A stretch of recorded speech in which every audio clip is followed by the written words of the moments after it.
Desi Lydic didn't start by calling Donald Trump unintelligent. Instead, she questioned why he feels a need to keep reminding everyone how intelligent he is. She opened the segment by focusing on Trump's own words, pointing out how often he praises his intelligence and repeatedly describes himself as a genius, setting the stage for a closer look at the image he works so hard to project. Blood. I'm smart. Great marks, like really smart. If I were a Democrat, especially if I was a liberal Democrat, I'm the smartest human being ever. I want to be a nice person, okay?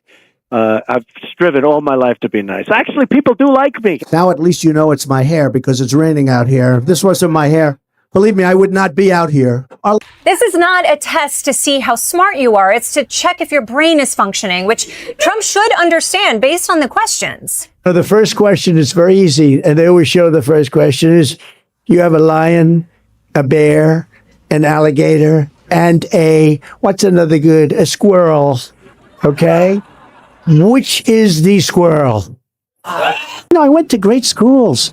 I'm like a smart person. I guarantee my IQ is much higher than any of these people. I'm good at language. I've always been good at money. I guarantee I have a vocabulary better than all of them. I know words. I have the best words. I have a very, very fertile brain. Anybody running for president or vice president should take a cognitive test. So I've taken 3.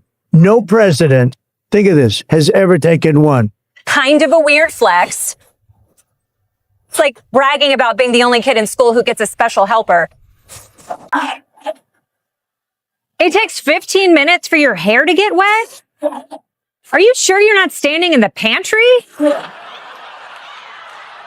The water pressure is terrible in here, and we're out of Cheez-Its.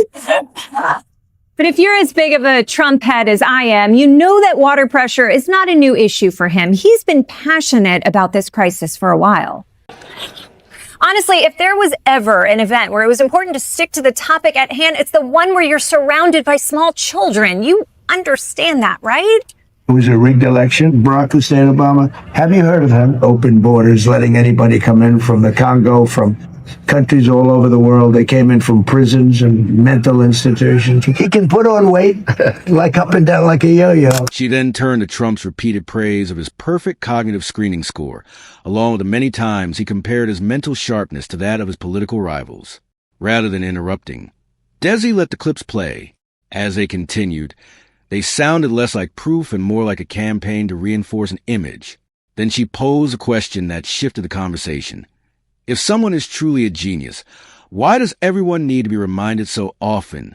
The audience erupted because the point didn't rely on rumors, anonymous sources, or made-up IQ claims. It focused entirely on Trump's own public statements.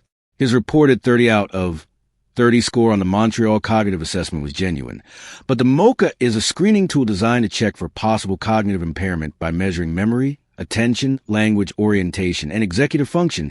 It is not an IQ test. Desi highlighted that distinction before replaying Trump's comments, using the result as evidence of exceptional intelligence, and the audience immediately understood the difference. Her argument wasn't that Trump had failed the test. He hadn't. It was that passing a cognitive screening and proving extraordinary intelligence are 2 very different things. Many viewers, especially older ones familiar with loved ones taking similar screenings, recognize why a good score is reassuring while also knowing it doesn't automatically measure judgment, wisdom, creativity, or leadership. That led Desi to ask a broader question. What does intelligence actually look like when there are no cameras, applause, or headlines? Is it listening when experts disagree? Changing course when new evidence appears, admitting uncertainty before mistakes grow larger, or simply dismissing every critic as unintelligent while declaring every decision flawless? The room grew quieter as the discussion shifted from test scores to behavior. Trump has often described opponents as low IQ or incompetent, while presenting his own decisions as perfect or unmatched. And Desi argued that this creates a system where every success is treated as proof of genius, while every failure is blamed on someone else, making the claim impossible to challenge. She closed with a line that drew the biggest reaction. Maybe the smartest person in the room is the one who never has to tell everyone they are. In that moment, the conversation moved beyond cognitive tests and focused on character. A president may need a good memory, but leadership also depends on patience under pressure, discipline when criticized, curiosity when facts become complicated, and humility when the first answer turns out to be wrong. None of those qualities can be measured by a single perfect screening score.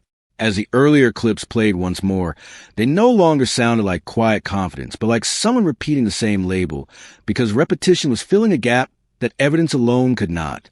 Throughout the segment, Desi never claimed Trump lacked intelligence, never questioned the reported test result, and never invented facts. She simply separated ideas that political messaging had blended together.